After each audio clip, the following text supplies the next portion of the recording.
we guide you through how to uninstall apps on your PC quickly and properly, whether you're using Windows 10 or Windows 11.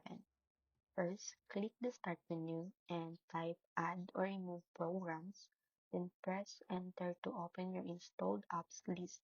Scroll through or use the search bar to find the app you want to uninstall. Click on it and select Uninstall.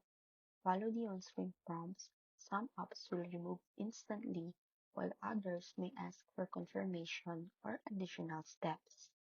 If the app doesn't fully uninstall, go to the Control panel, click Programs and Features, locate the app, and uninstall it from there for more complete removal. For stubborn apps, you can also restart your PC and try again or use a trusted third-party uninstaller to remove leftover files.